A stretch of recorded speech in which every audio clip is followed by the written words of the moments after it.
आज की वीडियो में हम बात करेंगे कि जब बहुत ज़्यादा सेंसिटिव टीथ होता है, मतलब कि एक पेशेंट को अगर सपोज वो पानी भी पी रहा है तो उसमें भी पेशेंट को बहुत ज़्यादा जो टूथ है वो बहुत ज़्यादा सेंसिटिव हो जाता है। कभी कभी क्या होता है कि एक सिंगल टूथ ही रहेगा आपको सेंसिटिव। कभी कभी क्या होता है कि बहुत सारे जो दांत होते हैं आपको एक से ज़्यादा जो दांत रहेंगे आपको उस दांत में भी सेंसिटिव लगेगा। अगर बहुत ज़्यादा आपको दांतों में लगता है ऐसे सेंसिटिव तो डैट मीन्स कि आपको जनरलाइज सेंसिटिविटी है। कहीं पे भी अगर आपको एक टूथ या दो दांत में जो सेंसिटिव है वो आपका लोकलाइज्ड हो जाता है।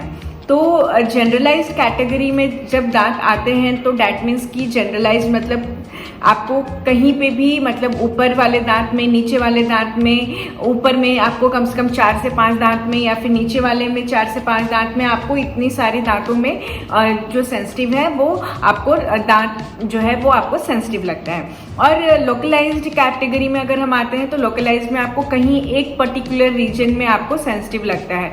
तो जब जनरलाइज सेंसिटिविटी होती है तो पेशेंट को बहुत ज़्यादा परेशानी होती है। लोकलाइज्ड में हम ये भी देखते हैं कि कहीं पेशेंट को कहीं रूट कैविटी तो नहीं है।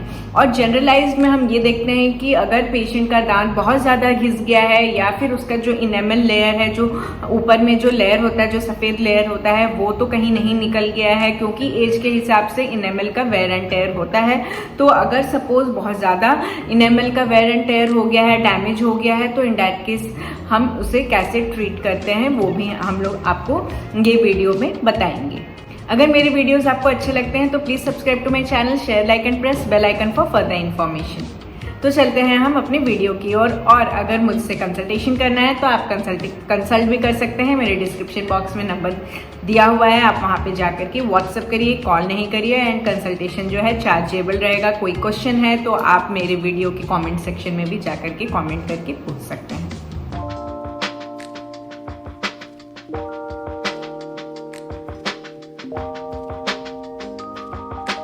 Hello friends, I am doctor Parul Karan and I am dentist. स्वागत है टूथ नॉलेज चैनल में। तो बात करते हैं हम सेंसिटिविटी की कि जब दांत में बहुत ज़्यादा सेंसिटिव होता है। तो देखिए, पहला है कि अगर सपोज आपको लोकलाइज्ड है और आप आते हैं उसको चेक कराने के लिए कि आपका जो टूथ है बहुत ज़्यादा सेंसिटिव है, तो उस केस में हम पहले दांत को देखते हैं। कहीं ये भी हम देखते हैं कि कहीं रूट कैविटी तो नहीं है। फिर हम ये चेक करते हैं कि कहीं उसमें दर्द तो नहीं है, कि पेशेंट को सिर्फ सेंसिटिव लग रहा है, दर्द नहीं है। तो ये सारी जो चीज़ें हैं वो हम देखते हैं। एंड इन डैट केस अगर सपोज कैविटी है तो एज यू नो कि आप सभी को मालूम है कि अगर कैविटी रहती है तो दांत को क्या करना होता है। अगर बचाना है तो उसको रूट कैनाल करना होता है, और अगर सपोज आपको नहीं बचाना है, वो दांत को निकलवाना है, तो आप उस दांत को निकलवा सकते हैं। तो ये हो गई बात लोकलाइज्ड, मतलब कि आपका एक दांत में अगर सेंसिटिव होता है। अगर उसमें कैविटी नहीं है, पेशेंट को पेन भी नहीं है, सिर्फ सेंसिटिव है, तो एक पर्टिकुलर रीजन पे वो सेंसिटिव पेस्ट का इस्तेमाल कर सकता है। आप कोई सा भी सेंसिटिव पेस्ट आप इस्तेमाल कर सकते हैं। मार्केट में बहुत सारे सेंसिटिव पेस्ट हैं, बट मेरा जो फेवरेट है वो है कि आपका जो एक पेस्ट आता है शाई एनएम करके। देखिए, ये जो है वो स्पॉन्सर्ड वीडियो नहीं है। बहुत लोग कमेंट करेंगे कि ये स्पॉन्सर्ड वीडियो है, तो प्लीज़ ये स्पॉन्सर्ड वीडियो नहीं है। शाई एनएम का जो रिजल्ट है वो काफ़ी अच्छा होता है, इसलिए मैं आपको जनरली बता रही हूँ, क्योंकि मैं अपने पेशेंट्स को भी शाई एनएम ही रिकमेंड करती हूँ सेंसिटिव केसेस में। तो आप जो अगर सपोज आप सेंसोडाइन वगैरह या फिर आप कोलगेट सेंसिटिव वगैरह नहीं यूज़ करना चाहते हैं, नहीं पसंद करते हैं, तो आप पर्टिकुलर एक सेंसिटिव पेस्ट का ही इस्तेमाल करिए। वो है कि आपका शाई एनएम यूज़ कर सकते हैं आप, रीमिन आता है वो भी आप इस्तेमाल कर सकते हैं। तो इसे कैसे इस्तेमाल करना है, आपको जब सेंसिटिव पेस्ट लेना है, आपको जिस दांत में आपको सेंसिटिव हो रहा है वहाँ पे आपको लगा करके 2 से 3 मिनट छोड़ना है, ताकि उसका जो अंदर का जो पेस्ट का जो मेडिकेशन है, आपका जो इनेमल है वो एब्जॉर्ब करे, और उसके बाद फिर आपको उसको अच्छे से क्लीन कर लेना है। दांतों पे रखना नहीं है, आपको उसे अच्छे से क्लीन करना है।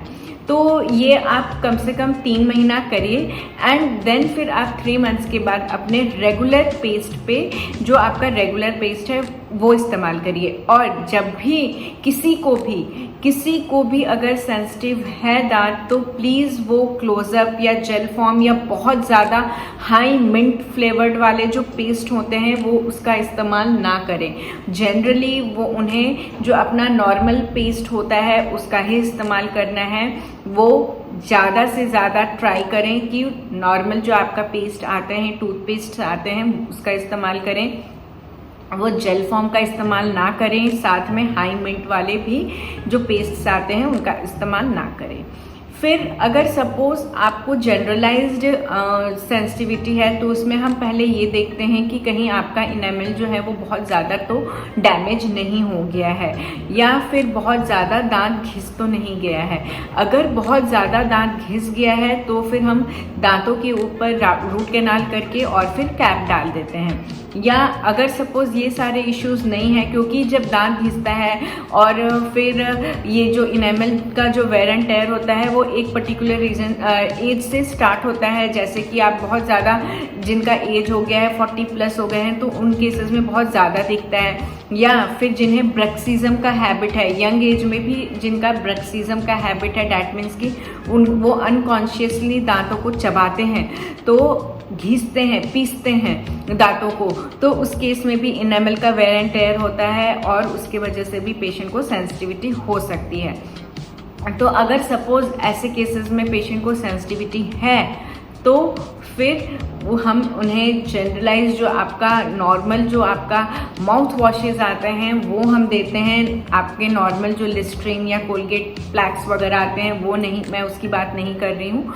नॉर्मल जो आपके सेंसिटिव जो आपके सेंसिटिव दांतों के लिए भी काम करे वो वाला हम उनको देते हैं। जैसे कि आपका रहता है, जैसे मैंने आपको बताया शाई एनएम एक पेस्ट आता है सेंसिटिव के लिए, वैसे ही आपको शाई ओआर एक पेस्ट आता है। जिन्हें सेंसिटिव के साथ मसूड़े की भी प्रॉब्लम होती है और उन्हें ब्लीडिंग गम्स के भी प्रॉब्लम होते हैं, तो उस केस में आप पेरियोरेक्सिन का भी ले सकते हैं। इस जो माउथ वॉशेस होते हैं उसका भी आप इस्तेमाल कर सकते हैं। ये सारी जो सेंसिटिव माउथ वॉशेस होती हैं या फिर मसूड़े के लिए जो होती हैं माउथ वॉशेस, वो आप डायरेक्टली आपको उसको इस्तेमाल करना है। पानी में डाइल्यूट ना करें, उसको डायरेक्टली मुंह में रखें कुछ देर के लिए 2 से 3 मिनट, और उसके बाद फिर आप उसको थूक सकते हैं और नॉर्मल पानी, सादा पानी से आप फिर रिंस कर सकते हैं। तो प्लीज़ मैं फिर से यही बोल रही हूँ कि ये स्पॉन्सर्ड वीडियो नहीं है, ये नॉर्मल जो मैंने अपने पेशेंट्स को देती हूँ मैं उसी का ही मैं बात कर रही हूँ, और मुझे उसके रिजल्ट्स काफ़ी अच्छे लगते हैं, इसलिए मैंने आपको सोचा कि आप सभी से भी शेयर कर दूँ।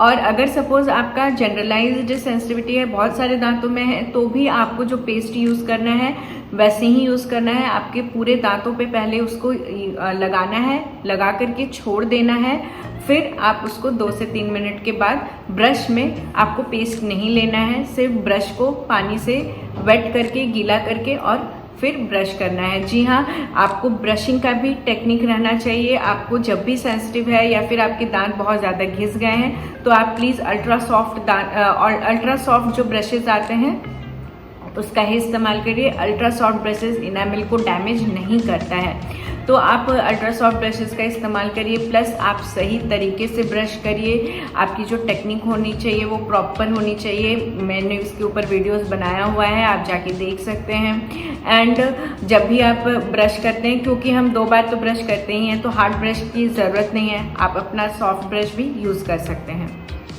क्वेश्चन है तो आप मेरे कमेंट सेक्शन में जाकर के पूछ सकते हैं। मेरे वीडियो जो है आपको अच्छे लगे, पसंद आए, तो आप अपने फैमिली फ्रेंड्स के साथ भी शेयर कर सकते हैं। तो मिलते हैं हम अपने नेक्स्ट वीडियो पे कोई नए टॉपिक के साथ। तब तक के लिए थैंक यू फॉर लिसनिंग। मेरे सारे व्यूअर्स को मेरा वीडियो लास्ट तक देखने के लिए thank you for listening. Have a good day, take care and bye bye.